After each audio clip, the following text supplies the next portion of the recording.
Welcome back to part two of my chat with Ciara Burton on the topic of burnout. As working moms, it's so easy to fall into that state of burnout when you are not taking the time to be in control of your days. Bringing it back to last week's mindset quote, when you are letting your days run you instead of running your days. It all comes down to the choices you're making. Are you choosing to plan your week, or are you letting your week just happen and constantly in reactive mode? Are you planning your meals, or are you just waiting until it's dinner time and staring into your fridge hoping a meal will magically appear while the kids are asking you 20 times, "What's for dinner?" Stop setting yourself up for burnout. Take the reins on your week. And if you need that kick in the butt to do it, if you need someone to walk you through that process, give you tips and step by step instructions and accountability, then book a call with me today. Check out the link in my show notes. And also in my show notes is my freebie for you to help you gain a little bit of control back in your week. My meal planning guide. It's 5 pages of tips and templates to help you take control back of at least your evening. So go grab your copy in the show notes.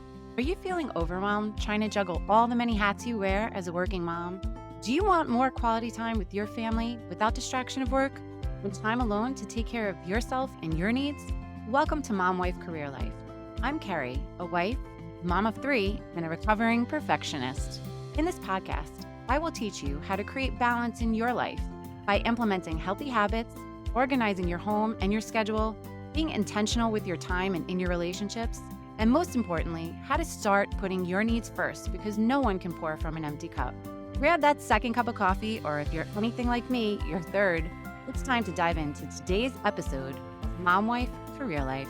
So this week we're chatting with Ciara Burton on the topic of burnout. Ciara is known as the life coach for moms. She has created a unique brand that's freeing mothers of anxiety and lack of purpose by helping them return home to their most innate selves, their soul. Her unconventional approach has helped hundreds of women heal from the hustle and grind of their daily routines that have become blockages to happiness and success.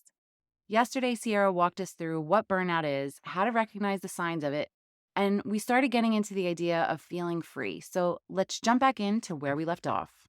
So it's interesting because you said we need to be more instead of doing more. And I think one of the struggles that us working moms have is that mom guilt, and that we're not doing more and that we're not doing enough. So how do we stop that internal dialogue in our heads? Great question. So you need to have space in your own brain. In between your thoughts, there's this liminal space that you can learn to hold and grow. But oftentimes, as women, our nervous systems are hardwired to go from one thing to the next, and we've been practicing moving at that kind of pace for decades. So ultimately, in the work that I do with women and moms on mind management, which is what I call it, we're intending to create a little more space so that we can allow for discernment. Discernment is a practice of clear knowing what I need to do now or what I need to say now. Sometimes before we know what to say now, we need to not say anything at all. And what the process looks like of what I call an adult metamorphosis is getting real quiet and learning how to be in motion in our lives, because you still have to go to work. You still have to unload the dishwasher. You still have to do the things you need to do. But it's about bringing a new and different expression to the things that must be done while letting go of the things that you think need to be done, which are different. The things that must be done are different than all the things you think need to be done. So we reorganize that, and then we create space in your doings in order to bring more of yourself to those things. So toward the later part of my program, which is about 8 weeks long, women actually enjoy folding the laundry because it becomes an act of self-care. And I know that sounds shocking and surprising, but that's ultimately a goal in life, is to learn how to be here now and to be with what is without taking ourselves into thoughts about the future or thoughts about the past. That is the healthiest way to live, to sink deeply into the present moment. So create space, hold space between your thoughts. Most people don't even realize that they're having thoughts. And if that's your listeners, I would just start to become the observer of yourself in your life. So step 1 is become the observer of yourself in your life. 3 days. Give it 3 days to watch yourself in your life as if you were a character in your own movie. and just observe what's working and what's not. And make a list. What's working, what's not. Be the observer from a non judgmental lens of yourself in your life. And even if you just do that, you are already on your way to connecting into that deep place within you, your intuition, that we call the inner guidance system. That inner self has been wanting to come through, but that part of you cannot let herself be known to you when you are constantly in motion in your mind. So we have to stop the overthinking, the over Googling, the over analyzing, the overwhelming. We have to stop all of that. We have to stop overing in order to connect to the purity of who you are and what's wanting to come through you now. So, how do we connect to that inner guidance system? There's a lot of doings we can do to connect to that, but to give the woman who's already doing so much more to do is not typically the direction I like to take. So, in order to recognize that space is always available to this woman, I encourage her to start to differentiate between what is reality. So, what is real and true in this moment and what is not? What are my thoughts about this reality, the past reality, or the future reality that is to come? Because most of the time she's living in not in the present moment, either in the future or in the past. So, to get connected to reality, what is real and true right now. We take a look around and we observe what is. When I look around my room, I see that there is a pile of clothes that need to be folded. I see that the sky is blue. I see that is a little bit of snow on top of the mountains. We live in Colorado. I see that I'm wearing a green shirt and pink pants. I notice my candle is lit on the right. What is real and true is are some of those things that I mentioned. The sheets are linen. That's real and true. But the sheets are soft is my opinion about the sheet. Are you with me on that? Yep. We want to separate the color we give our reality because I might think the sheets are soft, but you may be like, no way, linen is not soft. I much prefer cotton. I can't believe you like linen. So here I am relating to linen as if it's real and true that it's soft, but that is just my perspective. That's not even real and true. What's real and true is these sheets are 100% linen. So we start to get clear on what is real and what is the meaning I attach to things. So for the woman with the busy mind, I recommend that she goes outside, plants her feet on the ground, takes a deep breath, and takes a moment to use her senses to smell the air, to notice the color of the sky, to feel her feet on the ground. Notice what is real and true. Listen for sounds. See if you can tap into a scent or a smell in the air. Notice the birds chirping in the distance. These are things that are happening that she doesn't even realize are happening in her days. So I like to give the example of when a woman's life is imbalanced, it's like riding a bicycle with broken spokes. You might be in San Diego, California, riding on the boardwalk, and you are just sweating and working so damn hard. And you are just like, when are we going to get there? I'm over this. And you are not even able to feel the sun, to taste the salt in the air, to hear the ocean, and to relish in the joy of the children's laughter as you cruise on by as they're playing in the sand. You're missing all of it. And all of that is available to someone at all times. We're just not tuning into it. So, part of connecting to the intuition is by creating space. That's number one. How do we create space? We tune into reality exactly as it is. That gets us out of the future and out of the past. So, those are the first two steps. And in the space, the intuitive self, that inner guidance system, will begin to reveal itself. And the question that I encourage women to ask is putting their hand on their heart, feeling their chest rise and fall, noticing the expansion and the contraction of their breath, really feeling their breath move through their body. This is me right now. I'm demonstrating it. Noticing how my breath is impacting my body. In that space that I'm creating for myself, I just ask myself, okay, Ciara, what is it that you know you need now? And I sit in stillness for 3 to 5 breaths with that question at the forefront of my mind. What do I need now? And in the stillness, I become aware of the answer to that question. And sometimes there's no answer. And usually I take that to mean I'm just called to sit in the question, maybe move about my day in curiosity. What is it that I really need now? Something's off. What do I need now? I need time for aloneness. Okay, got it. What does that look like, Sierra?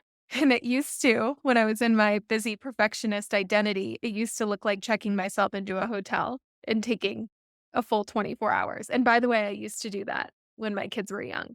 That is Now I need to do that. Whereas before I needed to do that. Now I choose to do that occasionally because I really enjoy it. Two totally different ways of choosing for myself. Now I choose from a full cup, whereas before I was choosing it from an empty cup. Most of the people listening are likely making choices based on their empty cup. There is so much there that I want to touch upon. Up until a few years ago, if you were to speak that imagery of riding on a bicycle on the boardwalk with the waves crashing and the salt in the air, I wouldn't have been able to picture that as you were talking. When I would try to do guided meditation and the voice would tell me to picture myself sitting by a waterfall with the grass below my feet or whatever serene scene they would speak to, I would not be able to picture it. And I realized it's because I was living life where I was never present in the moment, where I would never stop to just take in and appreciate the beauty of everything around me. And I really think it was because I was living in constant burnout, the constant doing, doing, doing. But after being on this spiritual journey the past couple of years, I'm now able to picture that boardwalk scene as if I was there right now and I can even smell the ocean. And I really think it's because when you stop to do that inner work, your perspective just changes and your awareness just really intensifies. So that's the first piece. But then you touched on being a perfectionist, and that is something I know oh too well. That was me for far too long, the need for everything to be perfect. And I think, well, no, I know that it's because of social media and Pinterest that made it so much worse. Everyone posting these pictures of perfection and then trying to live up to this idea of being the perfect mom, the perfect wife with the perfect family and the perfect house, throwing the perfect parties. And that's how you lead to being burnt out. So, how do we work through that? How do we work through being a perfectionist? Oh, I love this. There's so many directions we can take with this. How do we overcome feeling like we need to be perfect? And when I'm rooting into that word of perfectionism, I'm literally picturing the modern mother, the past version of me, showing up in this superhero identity. And you look good, you are good. Like that's the projection that you want to give off to the world. But as I said earlier, burnout happens when you avoid being human for too long. We can look at on the emotional spectrum, 0 point frequency equals neutrality. Neutrality is an experience of just wholly rooting into the present moment. It's almost a feeling of getting lost in time and feeling nothing. So you're not needing to feel happy, you're just content. For me, contentment feels better than even being happy. I love the feeling of being satisfied and fulfilled. But before I learned how to tap into 0 point frequency, to contentment, to neutrality, I was constantly chasing happiness. I was constantly chasing happiness and then making myself wrong for not being happy and feeling like I needed to fix something. And keep in mind, I was already a personal coach and trainer for years prior to this. So I had thought there was a part of me that had thought that I had this all figured out and that I was equipped for this time, which is sort of the joke. Because once we think we've arrived or become, that's usually when God, the universe, source, and spirit give us a whole new set of lessons to grow into, And one thing that I shared with my group just yesterday is we don't just go to heaven, we grow to heaven. I love that. We're here to learn and grow as souls. So, for most women and mothers, the perfectionist thinks she needs to reach this like destination. And what that looks like is having the lake house and having the perfect family photo and having the entrepreneurial career that not only lights you up, but also brings an income and having the kids who get good grades and, are captain of their sports teams. Cancel, cancel. That is a fast track to burnout. That is unreasonable and unrealistic. And it is not a posture of appreciation for the human experience. The human experience is meant to be filled with an array of emotions that we need to learn how to allow space for. So when a woman is feeling disconnected to her own children, she's oftentimes doing unto them that she does unto herself. She's making the tears wrong and the happiness right. Cancel, cancel. She's making the anger and the outbursts wrong and the passionate joy right. Cancel, cancel. I want you to consider that there is no right, wrong, good, or bad. It just is. This takes us back into reality. It takes us into observing our lives through a lens of 0 point frequency, appreciating the tears while also appreciating the slow joy. That is the shift for a woman to feel deep contentment, fulfillment, and a subtle joy. The shift is in learning to appreciate the totality of the human experience, embracing it all with love because it is essential and important. If we're talking about 0 point frequency, you can't only have +1, +2, +3. All of that comes with the equal opposite -1, -2, -3 on the emotional spectrum. You cannot only live on the right positive side of the spectrum and forget about the opposite. That will take a child or a human being into a feeling of numbness, into a feeling of depression, into a feeling of needing a medication in order to feel better. And all that's actually happening in the human being is an inability to process and express the real emotions that are moving through sadness, overwhelm. Sometimes the feeling of needing to scream is so important for the mother. She just has to learn how to let her roar be known. We work on this because most women, their voices are suppressed because they've been being the good girl, saying the right things, or not saying anything at all and suppressing their voice. We have to learn how to let our roar be known and not have the roar sound like a reaction or an outburst or a yell. My roar sounds like how I'm starting to speak now in a louder, more passionate, direct tone. And what that looks like in my home looks like, boys, we're leaving. And I hold that posture of silence. Boys, it's time to go. Get in the car, period. It doesn't look like yelling and frantically grabbing things. And I might say, boys, it's time to go. I'll be in the car. Notice how when we say, kids, let's go, we're going to be late, but then we're the ones trailing behind. And then we're mad at them for not getting in the car. They're just modeling. Notice how they're just modeling off of our behavior.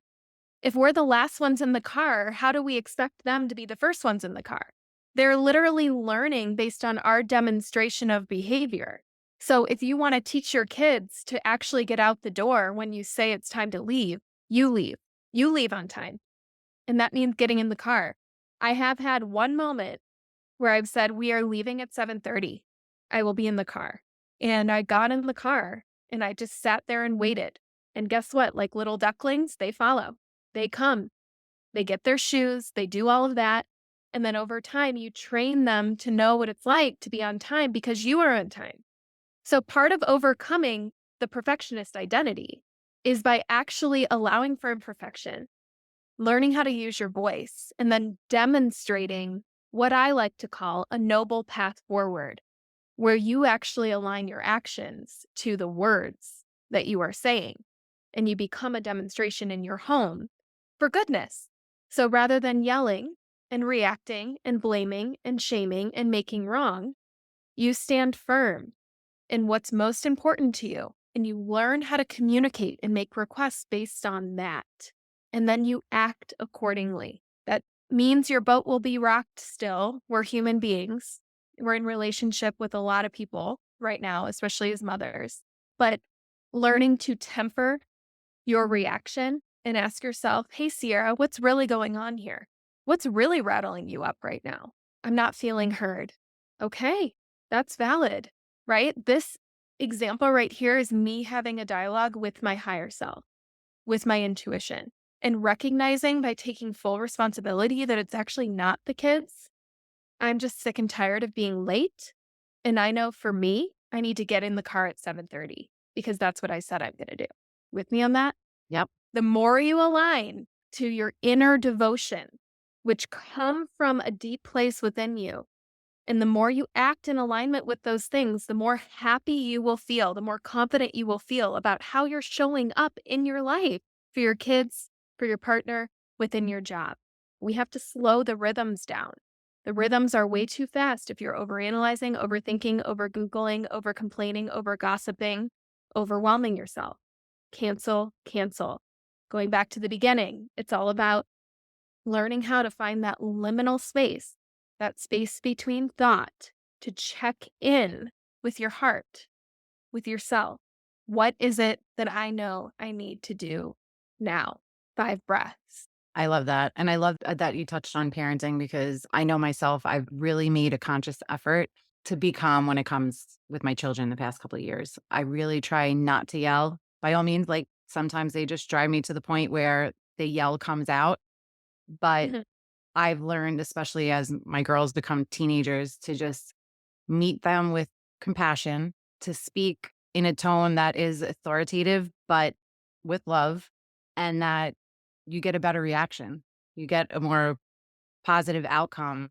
Whereas if I was just constantly yelling, all that's doing is adding fuel to their fire, getting them upset. And it's, we're going at it and there's no positive outcome. We're late.